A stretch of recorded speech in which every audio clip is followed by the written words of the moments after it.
So, hello students, welcome.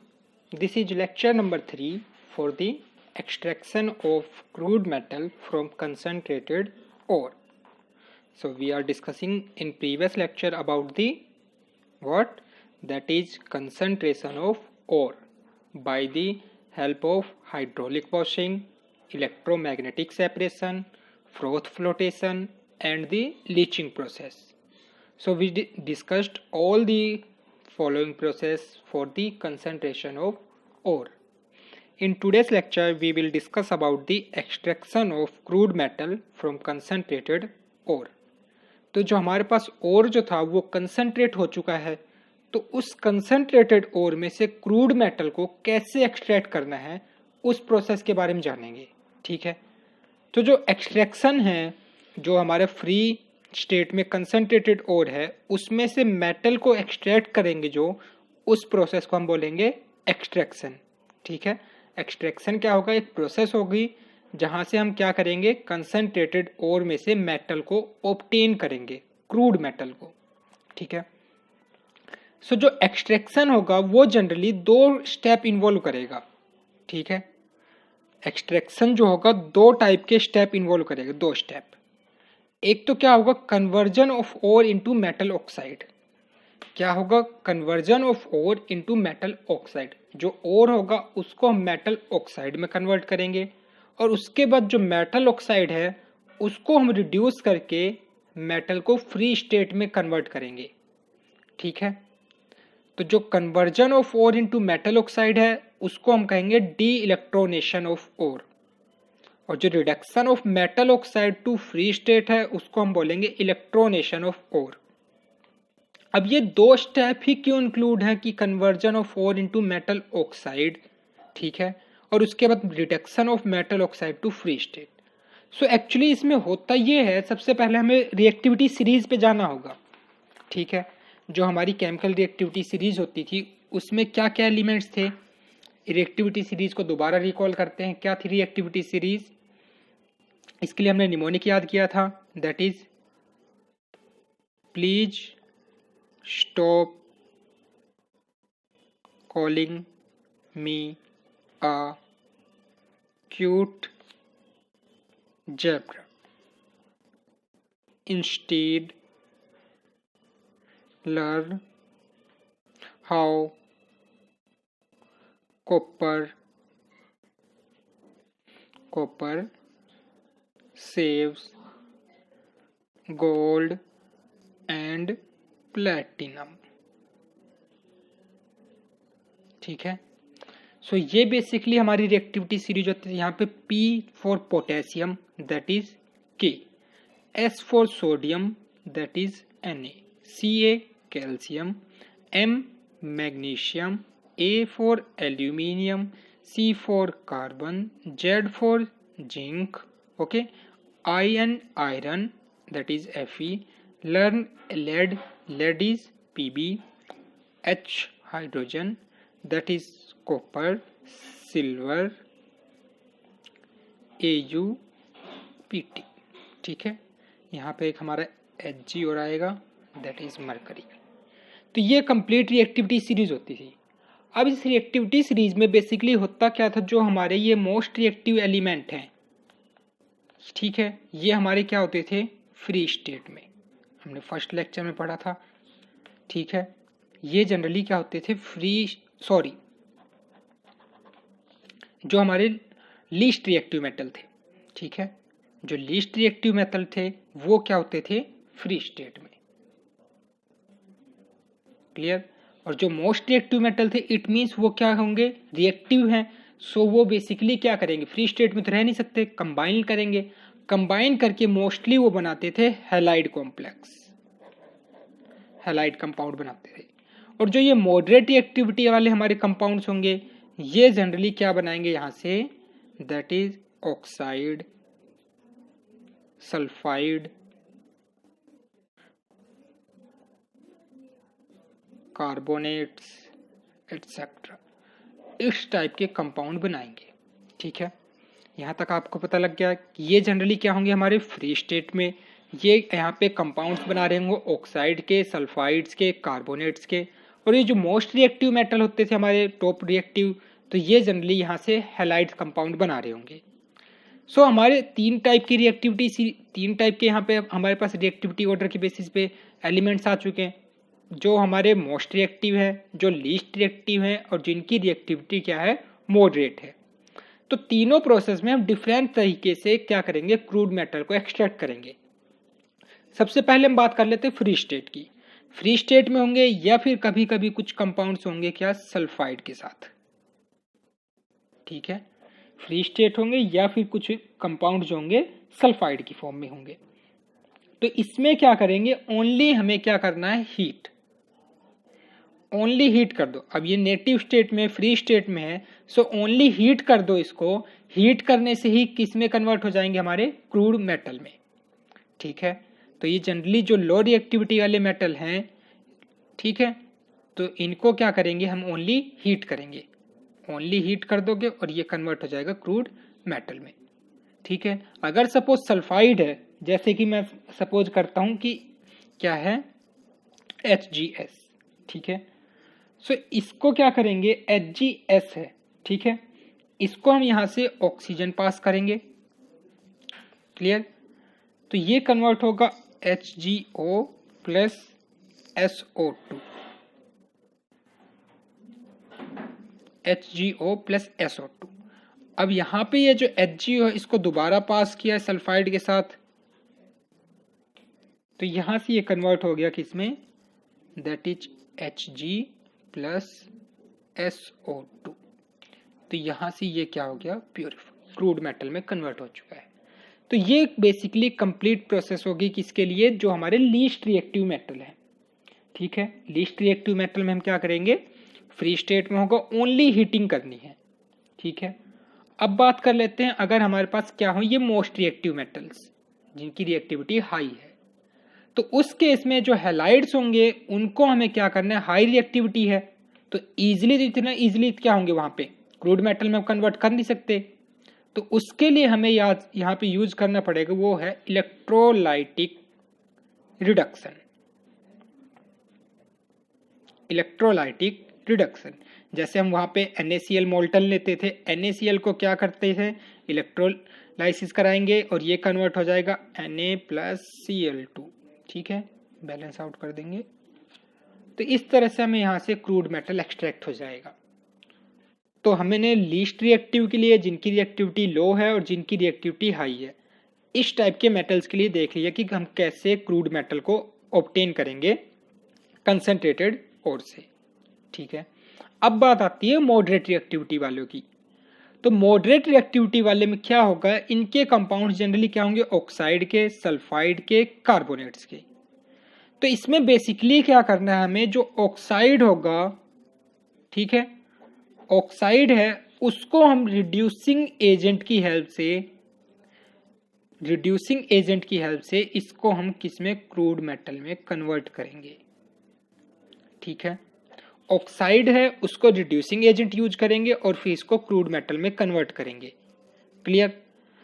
तो oxide जो compound है वहां पे तो ठीक है, बात हो जाएगी, रिड्यूसिंग एजेंट हम यूज करेंगे, क्रूड मेटल में कन्वर्ट हो गया। बट सल्फाइड्स में, कार्बोनेट्स में, उसमें क्या होगा, जो सल्फाइड्स है, कार्बोनेट्स है, उस केस में क्या होगा। तो सल्फाइड्स एंड कार्बोनेट्स में हम क्या करेंगे, तो जो यहाँ पे सल्फाइड्स होंगे, ठीक है, जो यहाँ पे क्या है सल्फाइड्स, इनको लिए क्या करेंगे, कार्बोनेट्स के लिए क्या करेंगे, तो उसके लिए बेसिकली हमें करना क्या है, जो यहाँ पे सल्फाइड्स है, ठीक है, सल्फाइड ओर्स हैं, उसको क्या करना है, स्ट्रॉन्ग हीटिंग करनी है, strong heating in presence of excess air. Excess air की प्रेजेंस में हम क्या करेंगे, स्ट्रॉन्ग हीटिंग करेंगे। तो स्ट्रॉन्ग हीटिंग जब करोगे तो जो यहाँ पे सल्फाइड होगा, मेटल सल्फाइड, वो यहाँ पे जब हम ऑक्सीडेशन करेंगे स्ट्रॉन्ग, तो वो कन्वर्ट हो जाएगा किसमें, मेटल ऑक्साइड में, ठीक है, वो किस में कन्वर्ट हो गया, मेटल ऑक्साइड में। और जैसे ही मेटल ऑक्साइड में कन्वर्ट हो गया तो हम यहाँ पे क्या कर रहे थे, मेटल ऑक्साइड को रिड्यूसिंग एजेंट की हेल्प से क्रूड मेटल में। सो बेसिकली उसमें क्या करेंगे यहाँ पे कि जो मेटल सल्फाइड है वो किसमें, मेटल ऑक्साइड में कन्वर्ट हो गया। अब हम यहाँ पे यूज करेंगे क्या, कोई भी रिड्यूसिंग एजेंट, और रिड्यूसिंग एजेंट के साथ में ये किस में कन्वर्ट हो गया, दैट इज क्रूड मेटल में। तो ये होगा सल्फाइड्स के केस में, ठीक है। अब बात रहेगी कार्बोनेट्स में। इस प्रोसेस को, जो ये कंप्लीट प्रोसेस है, इसी प्रोसेस को हम बोलते हैं क्या, रोस्टिंग, ठीक है। रोस्टिंग प्रोसेस में क्या होगा, सल्फाइड्स को स्ट्रांगली हीट किया जाता है in presence of excess air so that they convert into metal oxide and then they reduced with the reducing agent in the converted into crude metal, clear। अब बात करते हैं हम कार्बोनेट्स की। सो कार्बोनेट्स में बेसिकली होगा क्या, जो यहाँ पे हमें पास कार्बोनेट्स और होंगे उसको हमें क्या करना है, ओनली हीट, ओनली क्या करना है, हीट, ठीक है। या तो यहां पे क्या होगा, अब्सेंस ऑफ एयर में, और वेरी लिमिटेड एयर, या तो वेरी लिमिटेड एयर होगी या फिर कह सकते हैं अब्सेंस ऑफ एयर में, मींस नेग्लिजिबल एयर में, ठीक है। ओनली क्या करना है, हीट। सो ओनली हीट करेंगे तो वो जो होगा, जो हमारे कार्बोनेट सल्फाइड मेटल कार्बोनेट्स हैं वो किस में कन्वर्ट हो जाएंगे, मेटल ऑक्साइड्स में, और साथ में CO2 गैस जो होगी वो रिलीज हो जाएगी, ठीक है। सो बेसिकली ये भी मेटल ऑक्साइड में कन्वर्ट हो चुका है। मेटल ऑक्साइड में कन्वर्ट हो तो अब क्या करेंगे, रिड्यूसिंग एजेंट, और किस में कन्वर्ट हो जाएगा, क्रूड मेटल में। तो ये कंप्लीट होगा हमारे मेटल के लिए, कंप्लीट क्या, extraction of crude metal from the concentrated ore. So इसमें सबसे मेन क्या है, दैट इज जो हमारी ये क्या है, रिएक्टिविटी सीरीज, ठीक है। रिएक्टिविटी सीरीज के ऊपर फोकस करना है। जो यहाँ पे लो रिएक्टिव वाले हैं वो फ्री स्टेट में होंगे, तो ओनली हीटिंग से ही हमारा काम चल जाएगा। अगर बाई चांस सल्फाइड हुआ तो वहाँ पे हम थोड़ा सा ऑक्सीडेशन की प्रेजेंस में करेंगे, ठीक है। अगर सपोज यहाँ पे क्या है, हाईली रिएक्टिव है, तो वहाँ पे हैलाइड्स बन रहे होंगे उसके, उनको हम करना है इलेक्ट्रोलाइटिक रिडक्शन की हेल्प से। तो इलेक्ट्रोलाइटिक रिडक्शन की हेल्प से करोगे तो NaCl, यहाँ पे इलेक्ट्रोलाइसिस पास करेंगे इलेक्ट्रिसिटी, तो ये कन्वर्ट हो जाएगा Na+Cl2 में। अब बात आती है मॉडरेट रिएक्टिविटी वाले में। तो मॉडरेट रिएक्टिविटी में क्या होंगे, ऑक्साइड्स बना रहे होंगे, सल्फाइड्स बना रहे होंगे, एंड कार्बोनेट्स। तो बेसिकली ऑक्साइड्स जो होंगे उसके लिए तो हम डायरेक्ट यूज करेंगे ऑक्साइड जो होगा रिड्यूसिंग एजेंट की हेल्प से, क्या वहां पे हमें क्रूड मेटल एक्सट्रैक्ट हो जाएगा। अब बात आती है सल्फाइड्स की एंड कार्बोनेट्स की। तो बेसिकली सल्फाइड्स में क्या होगा, सल्फाइड्स को हम स्ट्रांगली हीट करेंगे in presence of excess air, ठीक है। तो एक्सेस एयर में जब इसको हीट करोगे स्ट्रांगली तो क्या होगा, जो मेटल सल्फाइड है वो कन्वर्ट हो जाएगा मेटल ऑक्साइड में, ठीक है। अब मेटल ऑक्साइड को क्या करना है, रिड्यूसिंग एजेंट की हेल्प से वही वापस किसमें, क्रूड मेटल में, जो हम मेटल ऑक्साइड के साथ कर रहे थे। इस कंप्लीट प्रोसेस को हम बोलते हैं रोस्टिंग, ठीक है। अब जो यहाँ पे कार्बोनेट्स होंगे, कार्बोनेट्स को क्या करना है, ओनली हीट करना है, ठीक है, in the absence of air या फिर very limited supply of air. तो वहां पे जब हीट करोगे मेटल कार्बोनेट्स को, ठीक है, मेटल कार्बोनेट्स को हीट करेंगे तो ये किस में कन्वर्ट हो जाएगा, मेटल ऑक्साइड्स में, और मेटल ऑक्साइड को सेम वही फिर रिड्यूसिंग एजेंट और किस में कन्वर्ट, क्रूड मेटल में। तो इस प्रोसेस को हम बोलेंगे कैल्सिनेशन, ठीक है। जो कार्बोनेट्स की प्रोसेस है इसको हम बोलेंगे कैल्सिनेशन।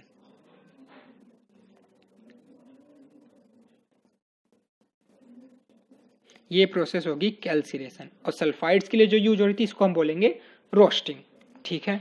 तो अब देखते हैं इसके लिए। तो हम बात कर रहे थे क्या, कि जो एक्सट्रैक्शन होगा metal generally involve 2 steps, that is conversion of ore into metal oxide. तो हमने यहाँ पे क्या किया, कन्वर्ट किया मेटल को और किसमें, मेटल ऑक्साइड में, सल्फाइड को ऑक्साइड में, कार्बोनेट्स को ऑक्साइड में। जो ऑक्साइड में थे, ऑक्साइड थी वो तो ऑलरेडी है ही, ठीक है। और उसके बाद जो ऑक्साइड में कन्वर्ट होने के बाद उसको फ्री स्टेट में, फ्री स्टेट में कन्वर्ट करना पड़ेगा, ठीक है। अब यहाँ से मेटल के साथ जो होगा फ्री स्टेट में कन्वर्ट करेंगे तो रिड्यूस कर देंगे, ठीक है, जहाँ पे हम रिड्यूसिंग एजेंट यूज कर रहे थे। क्लियर है? यहाँ पे हम मेटल ऑक्साइड को रिड्यूसिंग एजेंट की हेल्प से रिड्यूस करेंगे और क्रूड मेटल हमें एक्सट्रैक्ट हो जाएगा। तो ये कंप्लीट प्रोसेस होगी। क्लियर है? तो देखो कैल्सिनेशन प्रोसेस की अभी बात करी थी हमने, जहाँ पे कार्बोनेट्स होते थे। तो it is the process of converting an ore into its oxide by heating it strongly below its melting point. भाई मेल्टिंग पॉइंट से तो बिलो ही हीट करना पड़ेगा, ठीक है। So this process carried out either absence of air or in very limited supply of air, ठीक है। ये प्रोसेस यूज किसके लिए होगा? कार्बोनेट्स के लिए, ठीक है। जो यहाँ पे कार्बोनेट्स होंगे या फिर हाइड्रोक्साइड ओर्स हो गए उसके लिए भी यूज कर लेते हैं, तो वो जनरली कन्वर्ट हो जाएंगे इसमें मेटल ऑक्साइड में, ठीक है। जो हाइड्रेटेड होगा वो H2O स्टीम की फॉर्म में रिलीज होगा और जो कार्बोनेट्स होंगे वो CO2 गैस रिलीज करेंगे, ठीक है। वहाँ से वो होगी, इवॉल्व होगी, ठीक है। ये जनरली जो प्रोसेस होगी ये किस में हम यूज करते हैं? रिवर्बरेटरी फर्नेस में, ठीक है। किस में यूज करते हैं? जो कैल्सिलेशन प्रोसेस हो रही है ये किस में? हम रिवर्बरेटरी फर्नेस में यूज करेंगे। अब जब कैल्सिलेशन हो जाएगी प्रोसेस, जो ओर्स होंगे वो क्या हो जाएंगे? पोरस, ठीक है। अब पोरस हो जाएंगे तो क्या करेंगे? इनके अंदर जो मॉइस्चर होगा वो क्या हो जाएगा? ड्राइवन आउट करेंगे हम किसकी हेल्प से?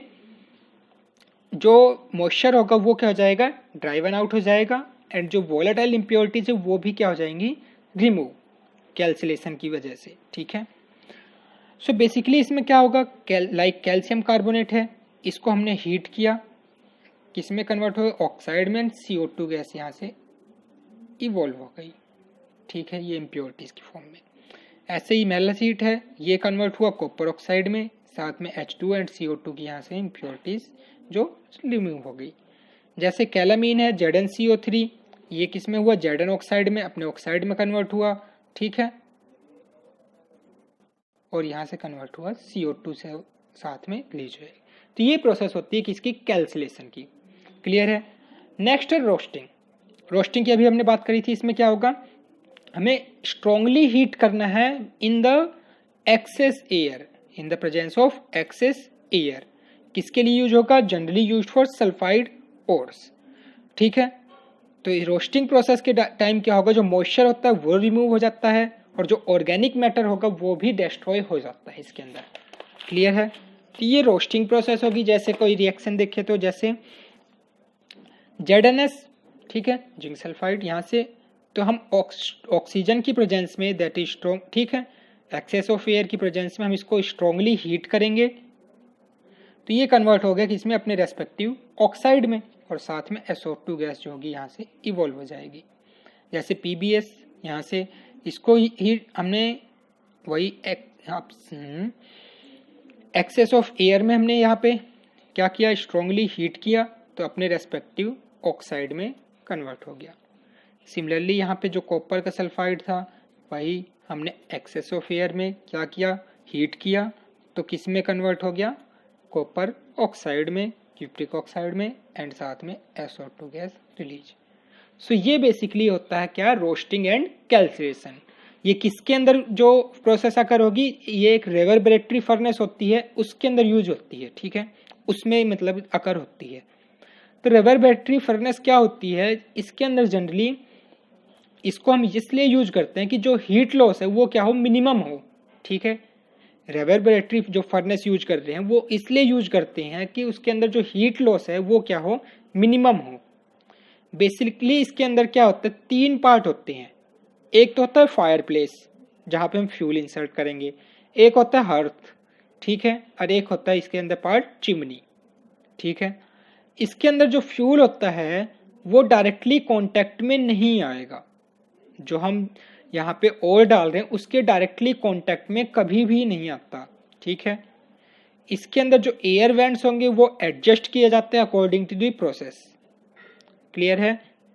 उसके बाद एक टर्म आती है यहाँ से, जो हमने ये जो कॉपर ऑक्साइड था, ठीक है, कॉपर ऑक्साइड को हम क्या करेंगे? अगेन कॉपर सल्फाइड के साथ ट्रीट कराएंगे तो यहाँ से ये जो कॉम्बिनेशन बना कॉपर प्लस SO2 का, इसको हम बोलते हैं ब्लिस्टर कॉपर, ठीक है, ब्लिस्टर कॉपर बोलेंगे इसको। क्लियर है?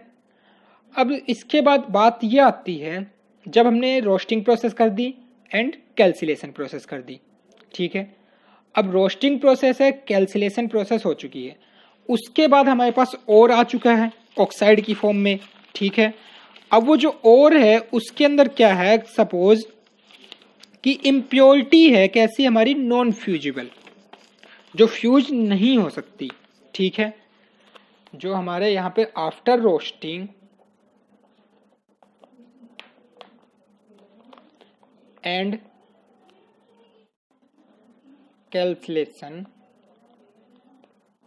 There is non fusible impurity.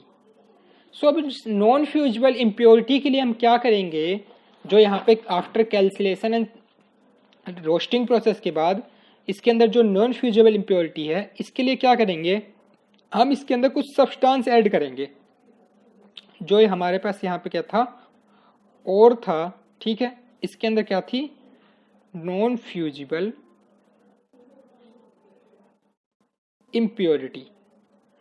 अगर ये नॉन फ्यूजिबल है, इसको हम किसी तरह से किस में कन्वर्ट कर दें, नॉन फ्यूजिबल से फ्यूजिबल में, ठीक है, नॉन फ्यूजिबल से फ्यूजिबल में कन्वर्ट कर दे, तो उसके बाद इजीली सी बात है वो इम्प्योरिटी वहां से रिमूव करी जा सकती है।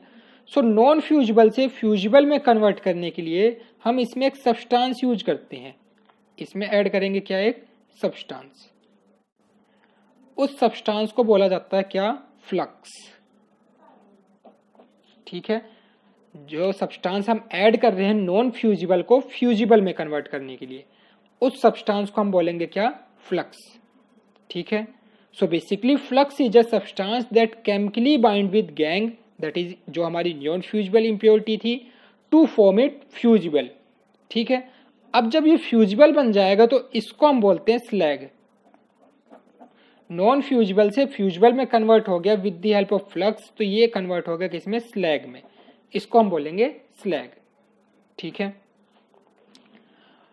सो स्लैग की हेल्प से क्या करेंगे, जो हमारी नॉन फ्यूजिबल इम्प्योरिटी होगी वो किस में कन्वर्ट हो गई, फ्यूजिबल में। अब ये जो फ्लक्स यूज कर रहे हैं हम, ठीक है, ये फ्लक्स जनरली डिपेंड करेगा किसके ऊपर, किसके ऊपर, ये जो हमारी इम्प्योरिटी है, ठीक है, ये जो इम्प्योरिटी है गैंग, ठीक है, ये जो इम्प्योरिटी है अगर ये सपोज एसिडिक होती है, ठीक, तो ये अगर गैंग जो है इम्प्योरिटी ये एसिडिक हुई तो हम यहाँ पे फ्लक्स यूज करेंगे बेसिक, और अगर ये गैंग क्या हुई, बेसिक इम्प्योरिटी, तो हम यूज करेंगे उसके अंदर एसिडिक फ्लक्स। क्लियर है। सो जो टाइप ऑफ फ्लक्स होगा वो हमारे पास दो टाइप के होंगे, acidic flux and basic flux. जो एसिडिक फ्लक्स होगा वो किसके लिए यूज होगा, अगर इम्प्योरिटी क्या है, बेसिक इन नेचर, तो हम यूज करेंगे एसिडिक फ्लक्स। जैसे सिलिका हो गया SiO2, बोरेक्स हो गया Na2B4O7